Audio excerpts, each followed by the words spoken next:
keep striving for this religion that we preach. Keep pushing, for nothing's ever out of reach. Because the time we keep on driving, it's all that much we go. The time we keep on fighting, and these colors I wear will be sold through the skins of my soul.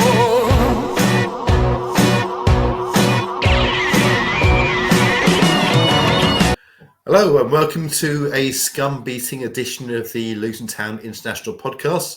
By the way, we are going to offer not a bribe, not an inducement, it's just a competition, which will be to anybody who can sort of, go to a swing state, signs a petition, gives all their personal information across to Elon Musk, and also says Watford get battered everywhere they go. They're in a draw for £1 million, so we thought we'd advertise that. The last bit might not be strictly accurate. It's something like that. Anyway, we had a fairly big game on Saturday to speak about, which obviously I'm not going to go too much at all. But what a fucking performance that was, and right at the time, turn it on when we really needed it. Yeah. I mean, we need that result. We needed that performance, and the fact that it comes against that lot is just the icing on the cake, right? It was weird because from moment one, you could just see a difference. Like from previous performances, there was just a difference. It was just like for the first couple of minutes, I was kind of sitting there going, "Where's this been all season?" And then you remember the game you're playing and what you're playing for. And you know why the players got up for it. Now, the thing is, going forward, you need to have that every game. That's that. If you're Rob Edwards, after that game, you've gone in and said, that's the standard. We don't drop below that. I mean, I think it's basically Reece Burke said we need to get back to being hard to beat and everything else. And the whole thing was perfect. The setup, the crowd, the aggression, the fact the scum absolutely fucking wilted. Mm-hmm. I mean, they could have been absolutely, well, they were battered, but it could have been battered even more. It was, we were sort of, we were first in aggression, first in the press, everything else. And they just did not know how to handle it. And it was glorious. I mean, especially I saw a video, there's been a couple of videos from Watford fans. For some reason, they post them. And one of them was, they were singing Luton get battered. And I think it goes, oh, the irony after what just happened.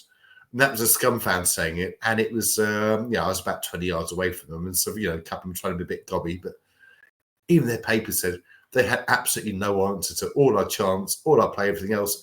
There was just absolutely nothing to do. And the glorious thing was they got bus bankered in. They had to stay right to the end. They could not leave early.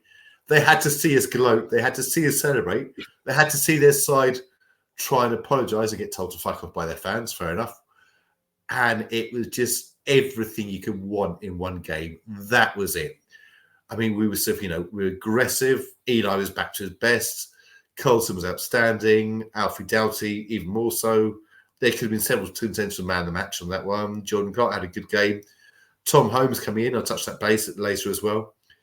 But he was aggressive. Even the injuries, I mean, they had about a 10-minute spell where, they threatened to maybe possibly get a couple of shots in, and think after the injury thing, you think that's a slightly nervous thing, but they wilted the scum. They absolutely wilted. And that is what we saw a couple of seasons ago. That was us being nasty, being in your faces, and it was fucking brilliant.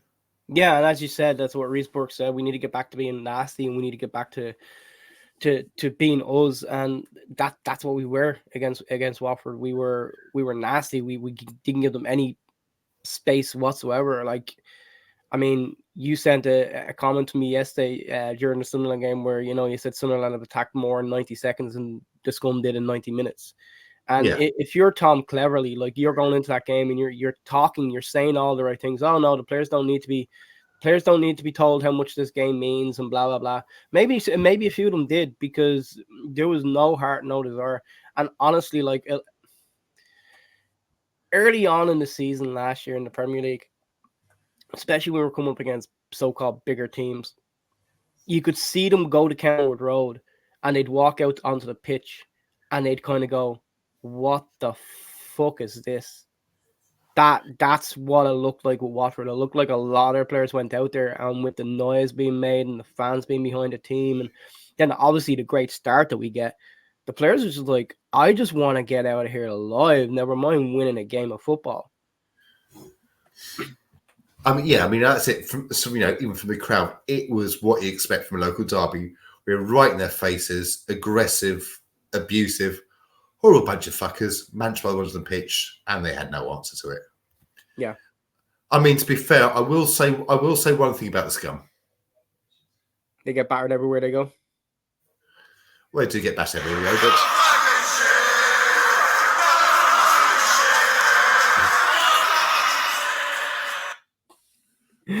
You're right, they are fucking shit. and I think even a couple of their fans, I think, seem to be agreeing with it as well, which is second time this second game, home game in a row, they've agreed with that. Yeah, I mean, they're fan, like, just like our fans have a right to say their piece after poor performances. Their fans have a right, and for us, we've had poor performances this season, and thankfully, it hasn't been against Watford. Because if we'd gone out there to turn up against your local rivals like that is shocking. And I know a couple of years ago they got their results at theirs, but I mean there was mitigating facts there. The fact our entire squad seemed to have a stomach bug, and we had a manager who knew he was on his way out, who didn't seem to care. Rob Edwards knew what it meant. The squad knew what it meant. They didn't. They're sort of, I think someone said, I thought they may have actually replaced the show ponies they have, just with cheaper show ponies who also got completely fucking clueless. Yeah, but as I said, now going forward, that needs to be the standard. That needs to be Rob Edwards turns around and says, we don't play below that standard anymore. That's how we play. That's who we are, and that's the standard that we need to give game in, game out between now and the end of the season. Obviously, you'll have one or two games where it just isn't clicking or whatever, but that needs to be the standard for the rest of the season. That's the effort. That's the effort you need, and the desire, and we've got the players to do that. We've got the players to get right in your faces. I mean, it's. Still in the scum game. It's Eli just did not stop chasing him there. Colton Morris absolutely bulldozed his way through. Tom Holmes, I said we'd touch on this. Tom Holmes, I think a lot of fans felt he could have been a bit of a complete backup signing. He's kind of was an Ian Roper type player, so fairly agricultural. But no, he was getting right in their face, and last night as well was the same. He was getting straight up, right in their faces, can launch it forward, and he's really pushed actually to get a starting position, hasn't he? Well, the amount of injuries we have, then it's the amount of injuries happening. Even I'm always pushing for a starting position, but that's why I told you to bring your boots. But yeah, like obviously with the injuries that we have, he's gonna get an opportunity here in the next couple of games. You would think to really cement a place. Now the thing then becomes, who do you leave out once everyone is back fit, which is not a luxury that we've had lately. But when everyone's back fit, who's your back three? Like, to me, you would still want Bell on the left, and you would want probably Mengi on the right. So, are you going to play Holmes then over a $10 million signing or £10 million signing? It depends again. Who's fit, who's in form, everything else. Yeah, I mean, he has an opportunity now to really make Rob Edwards' life a little bit difficult and say, you can't drop me. Yeah, you can. That's what you want in the squad, and that's what we want. That's what we want from all your players. Like one of the things on Saturday when I woke up, it was an early game for me, 4:30 in the morning. Like woke up and first thing I do is look at the team sheet and no Nakamba, and I start getting really worried. But Krause and Clark in the middle of the park were fantastic, as you said. They were unbelievable. Doughty was my man in the match. I thought he was just involved in everything good that we did. Like absolutely everything. Like at one point, I want to say it was in the second half. I think we were 2-0 up because we scored right at the beginning of the second half. He's at this point playing left center back. He gets the ball and he just runs through the whole Watford midfield. No one touches him, and you're just kind of like, there's their most dangerous. Like if you're Tom Clever, you must be sitting on the bench fucking screaming at your players. Like there's their most dangerous player. There's the player who provides the most assists for their goals. And we're just letting them run straight through the middle of our park. Like, someone put in a fucking tackle. Someone do something. But they could. That was the thing. Like I don't know if they couldn't get near us the whole game, or they just didn't want to get near us the whole game. They didn't have the fight. Like, they did not have the fight It was like they were scared. It was like they were scared of like what they were up against. And I think another thing as well is like you look at the celebrations from the Luton players, and you look at Clark when he scored in the celebration, and you look at Morris when he scored in the celebration, even Brown at the end. It's the icing on the cake, the third goal. But even that celebration, it's just kind of like you're just sitting there, like you can see the desire in the celebrations afterwards. It's just kind of like they want it more. Like I think Watford just kind of went, you know what, we're not. This is not happening for us today. Yeah, I mean, I think the celebration, everything else, it's sort of, they knew what the fans felt, and they matched up to it. I mean, right. When you're going through the goals briefly, first goal, I was kind of, pretty much directly behind the goal there. It seemed almost slow motion. Jordan Clark either stuck out the boot or didn't get out the way in time. I don't give a fuck which one it was. It was kind of slow motion, was bobbing into the corner. Backman, I think a few of the Scum fans not happy with him. It seems they played him with an injury. Fine, if you want to do that. I'm not going to complain, but he didn't move much for that. Second goal, obviously, it's a corner. We have two very dangerous strikers at corners. One of them is unmarked to the back post. And I love the fact that Jordan Clark was actually standing right in the keeper just before it. He kind of shoved him out of the way, then forgot his job, sort of feels not interfering. Then you think, shove him out right, and actually I let the cross sail over and let this, this 6'2" striker at the back post get a nice header in. Mm-hmm. And we had a couple more sort of chance from those ones. There's some good blocks in there as well. And then obviously the third one, it's Jacob Brown back from a long injury layoff. There's something may not be a foul. I'm going to say no on that one. I think he just trips. But even that, he still had a lot of work to do from the halfway line. Then just check one way and just think, I'll just finish straight through the defender's legs, straight into the corner. Keeper didn't move again. And Jacob Brown said it's the best moment of his career, which is a good way to endear yourself to fans. But I think after that injury layoff, you're thinking, right, if you're going to come back, score your first goal off an injury layoff against that lot, just put the icing on the cake. That's what you can ask, isn't it? Yeah, and I mean, he took it so coolly. Like a lot of players when they're coming back from injury, you can kind of they can take a while to get back up to full speed. So him taking that goal the way he did will do him the world of confidence. That will help boost him going forward. And that's, you want your players playing at their absolute maximum. That's the only way we're getting back into the Premier League next year. Is for every player to play to their maximum. And I mean, we touched on Watford and the goals for Clark and Morris and Brown getting the goal, but me and you kind of talked about this last night when we were texting. The most important one was, even though we lost the game, the goal for Eli against Sunderland, because you could really tell that was starting to bother him that he hadn't scored a goal yet. Mm-hmm. So now we've got three strikers who have found the back of the net in the last two games, and you kind of sit there and go, okay, and we just got to keep that rolling, keep that moving into Coventry on Saturday. I mean, okay, as much as I'd like to keep going about the Scum game, because let's face it, that's absolutely we can. There was some, I want to say there's someone on the Watford team who's a Yank, and they were talking to him during the Pochettino, because he was picked for one of Pochettino's games, and he mentioned something about the derby. It was like, oh, these are the games you want to play in, blah, blah, blah. I'm like, I didn't even realize he was on the pitch. No. What are you clinking? Put a coaster down. That was the can. I like that. But yeah, it was just funny to me because I remember seeing it. I'm like, I didn't even know he played. There's a coaster. Oh, look at that. But yeah, and then apparently he played in the game, but I didn't see him. Just like everyone. No, I think apparently he was named on the team sheet, is what you mean. He was named on the team sheet. Whether he was out there or not is a different story. Yeah, I don't think anyone. He was probably out there. Whether he played or not is a different thing. Yeah, but yeah, I mean, we can keep talking about Watford if you want to. I mean, I spoke last week about the fact that despite our league positions, in the last 5 going into that game, we had the same record. And I think I said on here 3-2. I got the 3 right. Didn't think Watford would be completely blown away, but apparently they just decided 12:30 was too early in the morning to wake up for a game of football. Exactly. So I wonder if they're awake yet. I mean, we made enough noise to keep them awake, but We made enough noise. I'm sure they woke up at some point during the game. Still didn't do anything. I think there's something I sort of didn't realise. Pointed out after it was the Watford got bashed thing. That was being sung by every section of the ground. That never happened. You never get the entire ground singing in unison, abusing the opposition like that. Yeah. I mean, they're like, as Luton fans, it's fantastic.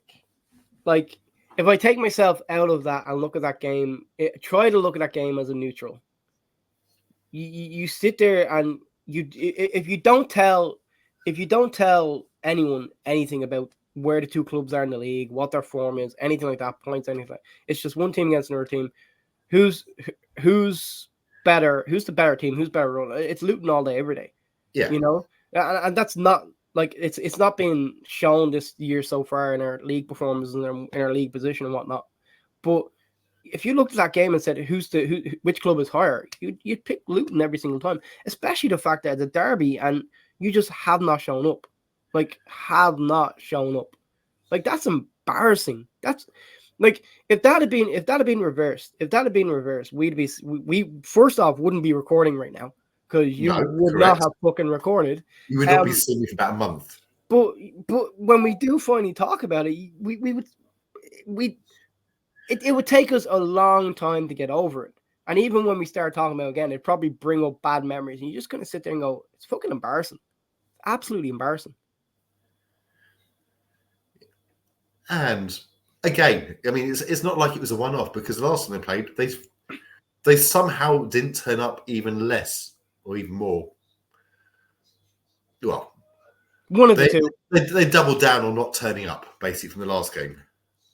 Yeah, and I mean, like, we talk constantly about Watford not being a well-run club, and you know, I think they've got some decent results this season, which has put them in the position that they're in. But you can see when it comes to games like this, they're not a well-run club. I think the manager turned around and said, "We're not set up to win the ball back." A manager to turn around and say that, they seem to think, right, they're set up so right. On a marble pitch, if people let them play through the middle, play through the middle and take pot shots from anywhere, they're fine, which maybe happened the first few games. But we're about to get into winter. And if they can't battle, and they can't play on pitches that aren't perfect, they're fucked. Yeah, I mean, where do you think you're playing? Like, you know, you're not playing indoor football. You're playing on grass fields, you know? And for the manager to come out and said that is even worse. Like, you've basically just given the blueprint to every other manager on how to play. However, did they enjoy taking the sights? They did enjoy taking in the sights, apparently. That was oh my God, what a stupid thing to put out. You know, what an absolutely stupid thing to put out. I mean, what I would say, I don't think it basically gave the team and the fans any extra ammunition because it wouldn't be needed.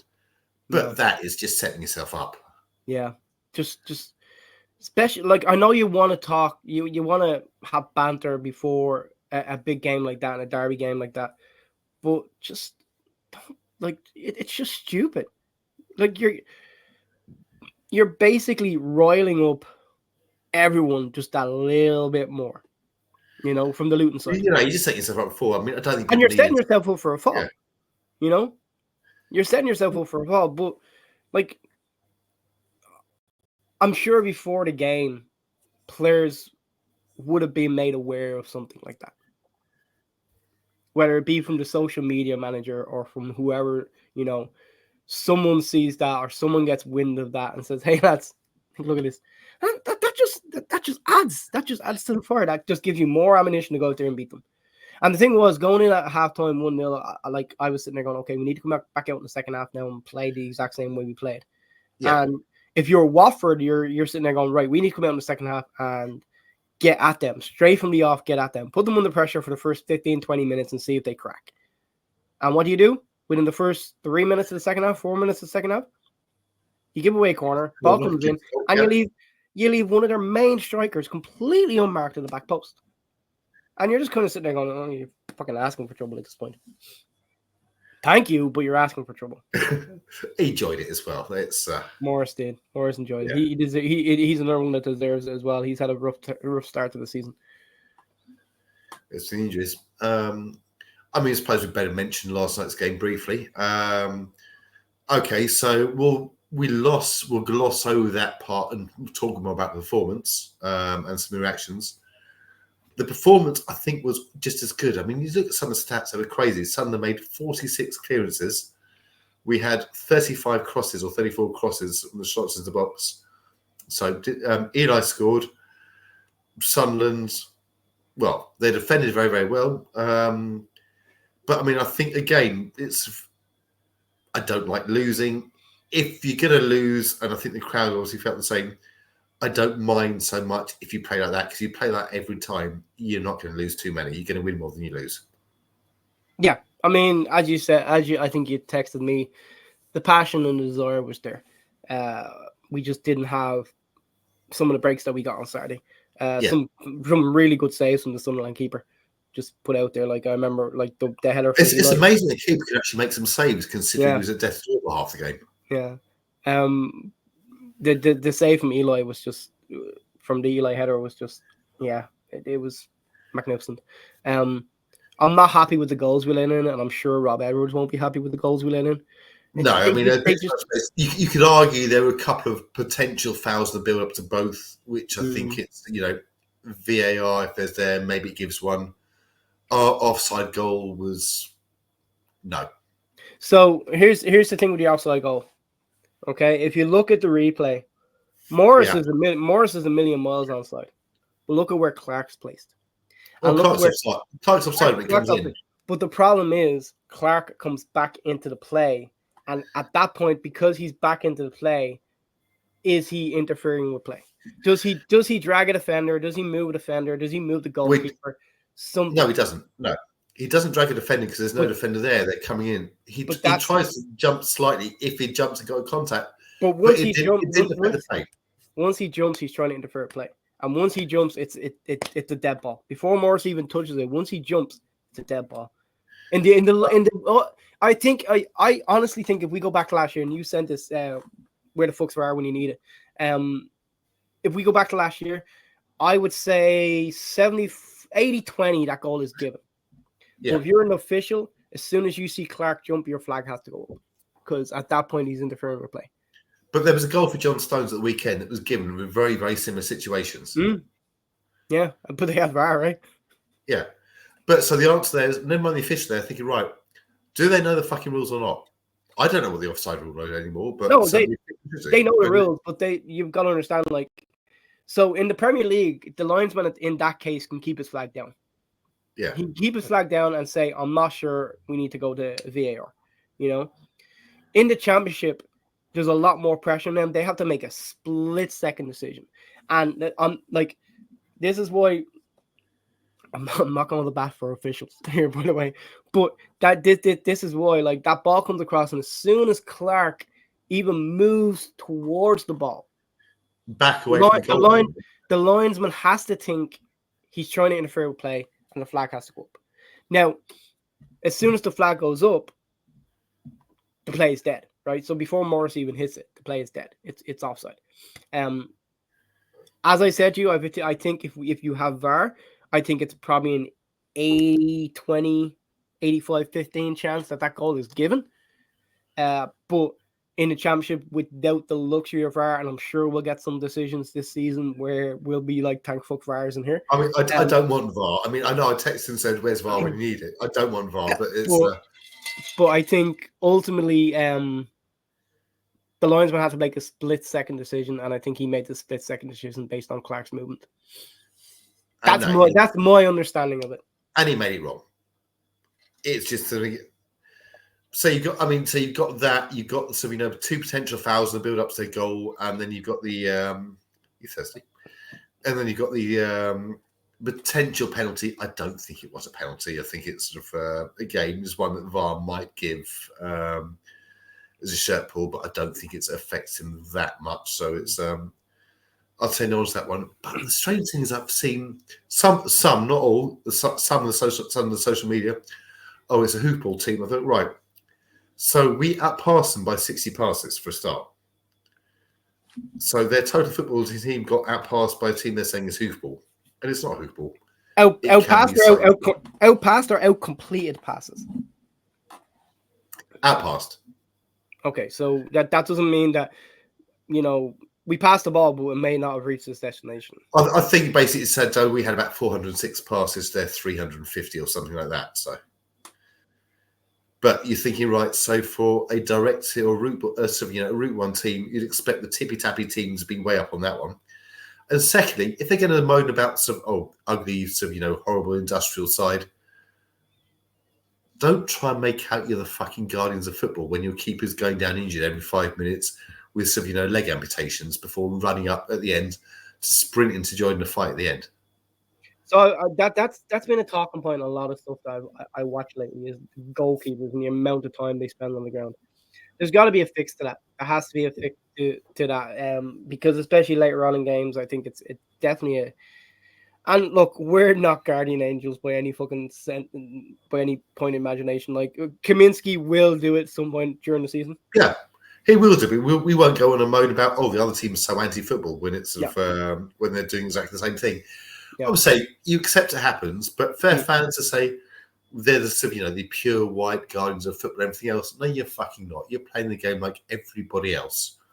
Just because the other team gets a bit ugly, a bit in your faces, fuck off and try to be guardians. Fine, they can point to the fact they won somehow.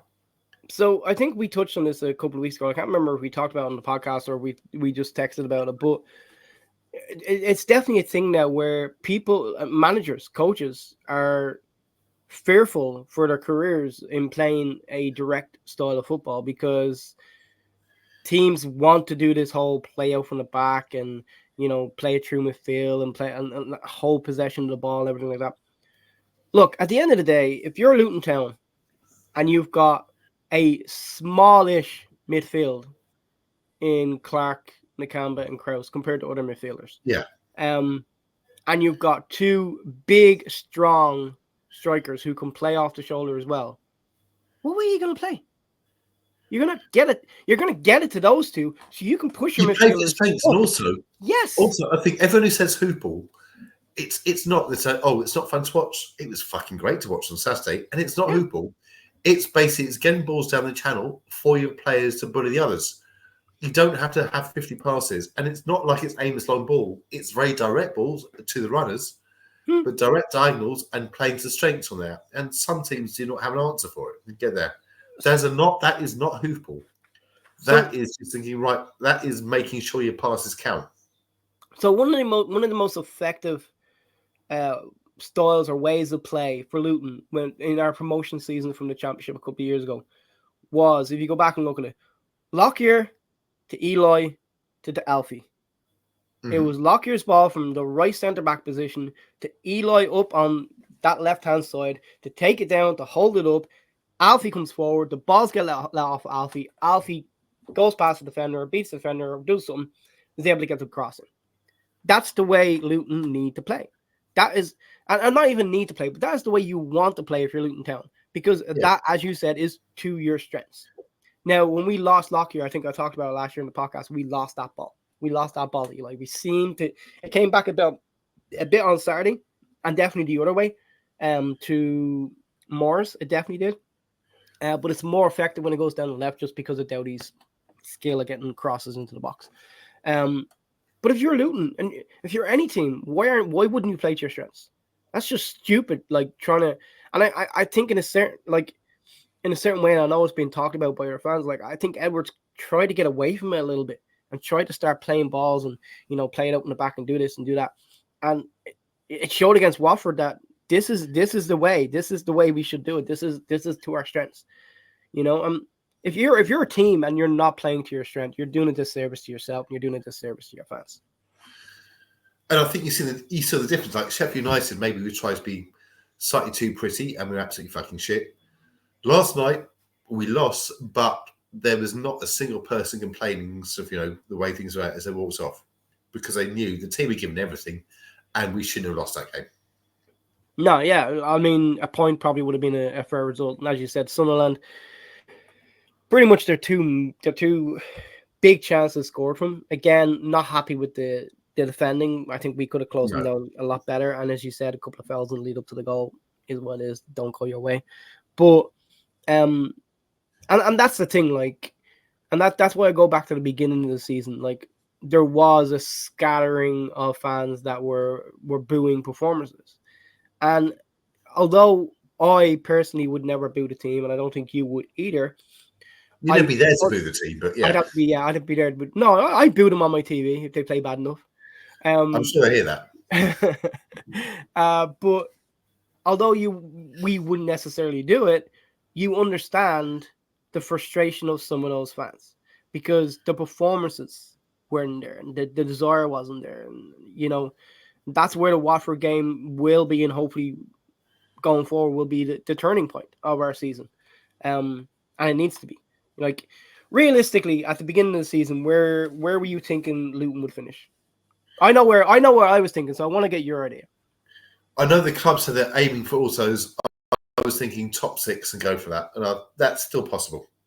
So, and this is me being totally honest. I'm not just saying this now, but at the beginning of the season, I would have taken anywhere in the top 12. But if you were to say narrow it down, I would have said somewhere between 5th and 12th. I think we could possibly sneak into the playoffs. I ultimately think we'll probably miss out on the playoffs. But anywhere between 5th and 12th is where I think we would land.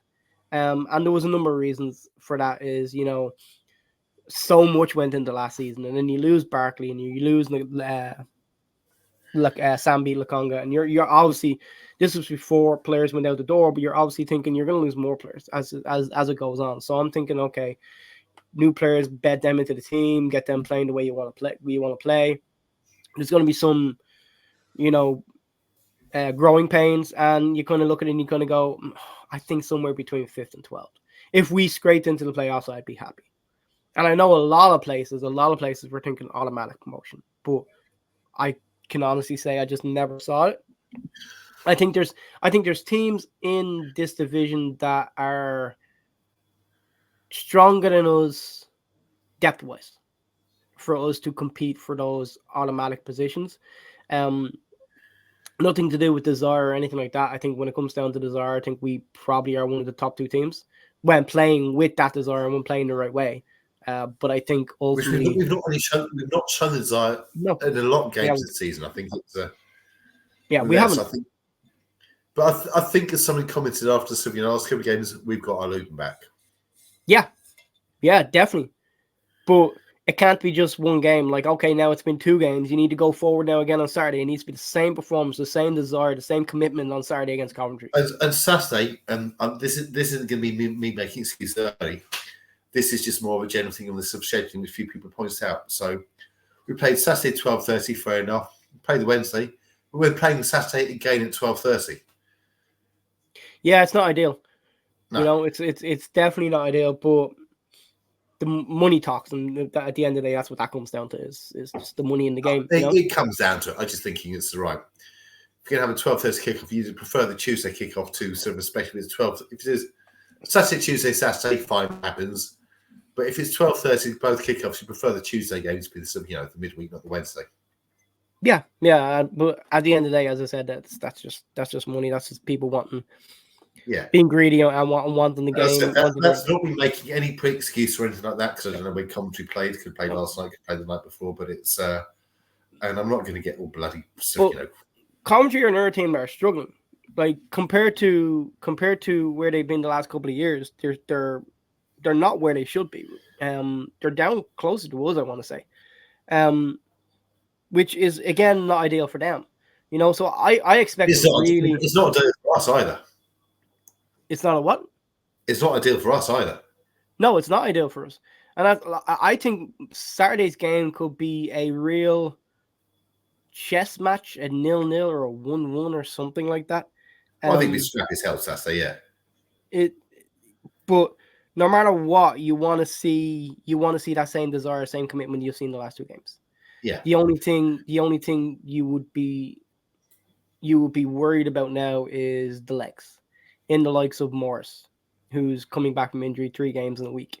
Be interesting to see if I think he'll start, by how long he lasts. Yeah. But, I mean, you've got Jacob Brown can come on. Obviously, the saviour that is Joe Taylor, which I don't understand why people are so obsessed with him, because he's right. He's had a good half season in League Two, good half season in League One, and people think almost he should be starting ahead of these players who have actually done more. No, I don't buy that. I think he's got to earn his place, and sort of comes in. I mean, I like what I see of him, but I don't think he's a messiah yet. What he needs is a performance that says, "Drop me, I dare you." Yeah, I mean, he's not getting. He's only getting a few minutes at the end of games, but so are others. Yeah. How many minutes? How many minutes did Brown get on Saturday? He made most of it, right? 25, I think. 20, 25, 20, Yeah. 25. Yeah. He made the most of it, you know. And it was a drop me, I dare you, and he did. Edwards dropped him. He stayed with I think he made one forced change for the Sunderland game. But that needs to be, Taylor needs to put in a performance that says, "Drop me, I dare you." Yeah. And then if you just get dropped in, okay, do it again. Drop me, I dare you. There's this, not to get away from football, but there's this thing in hockey where you've got your first line, you've got your second line, third line, and fourth line when it comes to offense. Your first line is all your star players. It's never going to change unless you have injuries. For the most part, it stays pretty normal throughout the season. Your second line can change a little bit, but doesn't tend to change. Your third and your fourth lines are the two that change. And if you're a player on the fourth line, you're looking to get up to the third line, you know, and the way to do that is to perform. And you have limited minutes. When you're on that fourth line, you may play anywhere between 8 and 12 minutes in a game, you know, which is nothing in hockey, you know. And if you're on that fourth line, there's two things you want to do. You want to make sure that you play offensively well. Doesn't mean you have to score, but you have to play offensively well, keep the puck in the other team's end of the ice, and you need to not be a liability defensively. Convert that to football. That's what Taylor needs to do. He needs to keep them pushed back, get them, make it so that they have to go deeper and deeper and don't have to manage you, to make sure that you don't cause a problem for them. And then defensively, don't be a liability, whether that's from corners, set pieces, anything. That's what he needs to do, you know? I mean, what I want to do is actually talk about very briefly about some of the unsung heroes you get from there. And you laugh at me with one of those, but I mean, I'd say, right. So the last couple of games, I think you mentioned stuff. Tom Holmes, I think it was everyone, as I said, everyone thought he was basically some, you know, this kind of, you know, slow tank of centre-back who can head the ball and not do much else. He's pushed for it. Mark McGuinness is actually looking more like the player we paid that money for. And as much I hate to praise an Irishman in your presence, because it's... I mean, I'm taking it all in, but 10 million? Yeah, it probably wasn't that. It probably wasn't that. Reportedly 10 million. It was probably about 6 or 7, to be fair, but it's... but I think he's actually started to show the player the potential from that, because you looked at it originally thinking, okay, what did we decide on a free? Forget about the fee. I mean, I think he started to come into it, and he's getting it as well.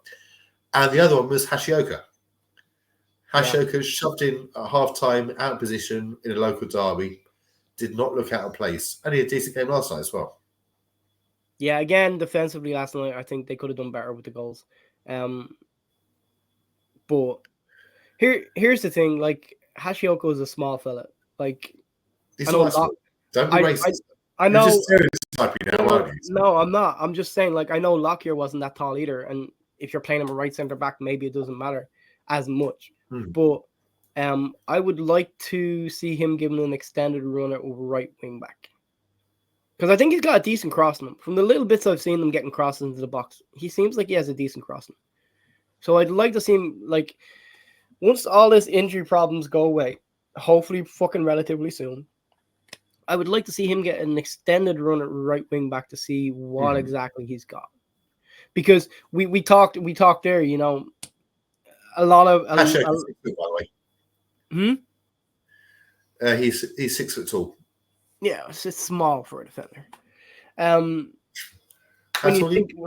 I know the great defenders. Puyol was only like 5'11" or something. I know, but we talked about the ball coming from the right to the left to Eli and then lay off at Alfie. If we can get that going the other way as well, which I don't think we necessarily had. That gives you two outlets, and it's just that's what you need. I would like to see Hashioka getting a run on that side just to see, because again, as I said, from the little bits we've seen of him going forward, he seems like he has a pretty decent cross in him. So that ultimately that's where I want to see him play as right wing back. But he's got most of his competition at the moment with the formation playing, and obviously Walters won't be seen for a few weeks. So let's talk about Moses. What's your thoughts on Moses? I think he's been a good signing. I think he's been sort of really a couple of others. I think he's better as a winger than a fullback, but I think he does show that experience he's obviously got. He's been in that situation. He knows it. He can settle people down a bit. It's I don't think he's let anyone down. You've obviously got a different opinion, haven't you? I think he's been underwhelming. I think he's been extremely underwhelming. I do agree with what you said. I think he's looked a lot better when pushed further forward, closer to the strikers. I think he's looked a lot better. But yeah, some like I don't know. It's just I don't know what I expected. Because obviously he's a name. That's what I was going to ask. What were you expecting from him? Yeah, because obviously he's a name. He's been playing bloody Russia for 3 years. And Jesus Christ, what do you have to do to deserve that? It's again, I don't know what I necessarily expected, but I don't know. I just when this signing, and maybe I should just get off social media. Maybe that's the point behind all this. But when yeah, I know. But when the signing was made, there was this whole thing of, oh, he's this season's Barkley. He was this season's Barkley, and as much as social media, he was never portrayed as this season's Barkley, saying like he could be this. And that's why I said I need to get off social media. As much as I fucking went in on Barkley enough last season, he's been nowhere close to Barkley. Nowhere even remotely close. What you're doing is you're looking at social media, you're saying this is Barkley, you're projecting onto it, you're taking that as your starting expectations. But I'm not, because as I said, it's completely. I don't know what I expected from him. I honestly don't know what I expected from him. But it was one of these things where I kind of sat there and went, the games that he's played, I'm just kind of he's doing all right. He hasn't been woefully bad, but I don't know. I don't know if I'm expecting a little bit more from him. So you're basically judging him on a social media thing, thinking he's going to run through him and everything else, build up your own expectations, then he doesn't quite make these expectations, which were ridiculous. You're then slagging off because he's not built up this this image you've got in your head from that, and he's not quite met that. That is a fucking retarded thing I've heard. I never thought he'd be this year's Barkley. Let's just get that straight. You literally just said from social media. I never thought he was. And then you just implied it. Come on. But I've seen on social media a lot of people saying he's this year's Barkley, and you're judging it on that basis. I don't think he's been anywhere close to Barkley. This is why you do not go on social media. This is why you avoid social media at all costs, because of shit like this. And you end up having shouting matches. You avoid what he's saying about it. Then you get into shouting matches. That way. I don't know. Is that one of this view? I don't know when we'll come through as, but yeah, I've been either way. I've been underwhelmed. Don't get me wrong. As I said, he hasn't been bad. He's been decent, but I don't know. And I think it just illustrates here the danger of social media. People read stuff, people believe stuff, people get expectations, people don't make up their own fucking mind. So, in case anyone is influenced by this, who's in America, ignore his red hat. Colorado Avalanche, buddy. Hockey. I'm wearing it for a very specific reason. I don't want to give you the joy of seeing my hair right now. Oh, you in danger of getting out of this? Oh, danger? I do look like that. Oh, fantastic. Welcome to the club. One of us. But yeah. I think that's a great place to end this one. What do you think? I think so. Yeah. Okay. See you in a couple of weeks. Okay.